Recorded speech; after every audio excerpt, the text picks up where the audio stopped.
Mr. President. I recognize it. Democrat Whip. Mr. President, we're here today debating a clumsily assembled package, still a work in progress, that would rip away health care from 16 million American families to give tax breaks to millionaires, billionaires, and our largest corporations. Think about that for a moment. The Republicans have decided that the best avenue to generate revenue that they can then give in tax breaks to wealthy people is to eliminate health insurance coverage for 16 million Americans. That's going to have a dramatic impact on their lives. If you have ever been a young father with a baby with a serious medical problem and you had no health insurance, you'll never forget it as long as you live. I know, I've been there. The notion of losing your health insurance leaves you as vulnerable as possible in some of the most important moments of your life. And that they would consider this provision to eliminate health insurance coverage for 16 million families is unimaginable and cruel. Let's not act like there is a unified Republican front on this issue. Even some of my colleagues on the other side of the aisle don't want to be here at this moment, jamming this unpopular bill through this chamber under arbitrary deadlines. One of my colleagues took a look at tax breaks, and you're going to hear them say over and over again, well, the average family, if we don't act, the average family is going to have to pay more in taxes. There's a way around that. If we limit any tax breaks in this bill, in this effort, to people making $400,000 a year or less, $400,000 a year or less, it virtually eliminates 2/3 of the cost of this undertaking.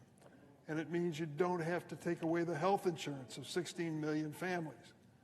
So there are ways to do tax breaks which make sense. Count this Democrat in with the Republicans for helping working families who are struggling to get by, and a lot of them are, living paycheck to paycheck. And the notion that we would say to them, we're going to take away your health insurance, we're going to raise the cost of health insurance for you, is no answer to their problems. Behind closed doors, my Republican colleagues continue to be consumed with infighting, bickering over the bill's substance, and for good reason. We have a process here which is almost impossible to explain to an ordinary person of how we reach reconciliation. The parliamentarian's office, and she's sitting here, God bless you for what you've been through for the last several months, and all your staff, have to make decisions on a daily basis over and over again as to whether or not provisions of this bill are eligible under the law that governs the United States Senate. We're in the process of debating this on the Senate floor. I see our ranking member on the Budget Committee, Senate Budget Committee, the senator from Oregon. We're in the process of still appealing to the parliamentarian's office on provisions in the bill. This is truly a work in progress. I think what they do know is troubling, and it should be. This bill would be a disaster for hospitals. The Senate Republican bill, unfortunately, is going to endanger hospitals all over the United States. But if you happen to live in a small town, rural area, and I represent a lot of them in the state of Illinois, you're the most vulnerable. You are the target. When they cut back on Medicaid programs, these are the hospitals that will close their doors. What's the impact of a hospital closing its door in a downstate community in Illinois? Devastating. Hospitals are not only the center for emergency medical care, good doctors, nurses, and such, they are also a major economic force in small-town America. Take away a hospital and then try to attract a new business to your community. Good luck. This Senate bill cripples one of the main ways that states fund their Medicaid programs and keep hospitals afloat, especially rural and low-income areas. It's called the provider tax. Earlier this week, a Republican senator,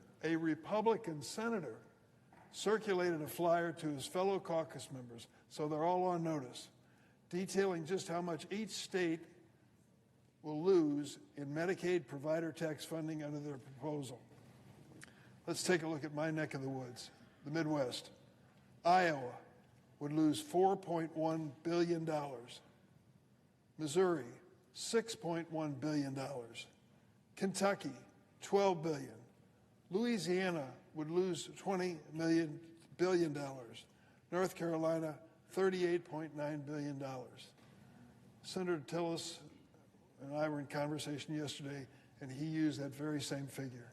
His analysis says that to go forward with this bill cuts Medicaid reimbursement in his home state of North Carolina by a whopping $38.9 billion. This list of states and what they will lose was passed around by a Republican senator to his own caucus. They know what they're up against here. If Republicans have their way and pass this bill, hospitals will be forced to shrink or eliminate services. In Decatur, Illinois, one of the major hospitals facing the crunch time had to make a decision whether they keep their doors open. They did, but they eliminated OBGYN, delivering babies, and they eliminated all mental health and addiction counseling, two critical areas for the hospitals. So these doctors, this bill will force hospitals to shrink or eliminate services. Doctors and nurses will leave, and in some cases, the hospital will close. Imagine that in a rural area, a remote area, an extra 45 minutes, an extra hour in the car with somebody in the front seat you love very much who's in a desperate situation. As it stands today, half of the rural hospitals around the country already operate in a danger zone. And it's the same thing for children's hospitals. Do you have one in your community that you've used? I do. These children's hospitals have warned us they can't keep their doors open if Medicaid is cut as dramatically as the Republicans want to cut it. If Republicans have their way, we're going to see massive layoffs, fewer nurses, technicians, and doctors, along with decreasing quality of care. The American Hospital Association has estimated how these cuts to Medicaid could impact not just jobs at red state hospitals, but across the entire economy. Here's what they found. If the Republican provision goes through that cuts Medicaid reimbursement in order to provide tax breaks for wealthy people, Maine, as an example, one state, would lose 5,000 jobs. Kansas, 6,200 jobs. I want to check to make sure Senator Murray can back me up on this. Our overall cut in Medicaid now is at about $1 trillion. Correct. $1 trillion. Imagine, this is Washington, we talk in those terms. Cutting Medicaid nationwide $1 trillion. And the rescue plan for the small hospitals that are in danger, the ones I've talked about, $1 trillion cut. How big's the rescue plan? $25 billion. Do the math. It's a joke. It is a joke. If Republican leaders think this is an adequate amount to alleviate pain all of our nation's rural hospitals are going to feel, then that's like trying to put out a forest fire with a garden hose. This simply won't work. I want to conclude by saying this. We passed the Affordable Care Act 15 years ago. Of all the things that I've worked on in Congress, I think it had more positive impact to help the families across America than anything. We found a way to make health insurance more affordable for families 15 years ago. And to do it, we held hearings, 100 hearings on the Affordable Care Act. Obamacare is what they called it. Roundtables, walkthroughs. Two committees spent a combined 21 days holding markups so that everyone could offer an amendment. Do you know how many amendments were made to the Obamacare program? 400. 400 votes in committee and on the floor on amendments. 147 Republican amendments were included, though not a single Republican senator ended up supporting the Obamacare when it was all over. What do we have here with this measure? At the end of the day, that legislation, the Obamacare, allowed more than 40 million Americans to gain health insurance. Today, how many hearings have we had on the bill that's before us, this dramatic multi-trillion-dollar bill? None. Zero. Not a single one. Zero markups for senators to offer amendments. 400 amendments on Obamacare. None on this one until it comes to the floor today. zero bipartisan input. Our friends on the Republican side have said basically it's a big deal. Take it or leave it. Should this bill become law, do you know what we'll done? Thrown 16 million Americans off health insurance and closed many vulnerable small hospitals, all to pay for tax breaks for millionaires and billionaires. Maybe some of my Republicans are okay with that.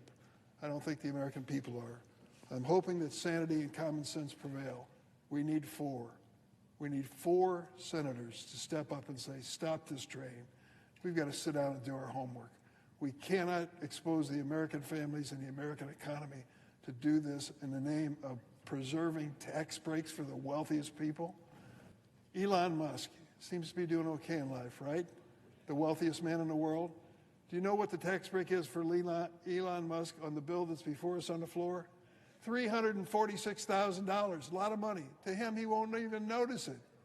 Giving him a tax break, he won't notice, and taking away health insurance from families who will be devastated, 16 million around the country.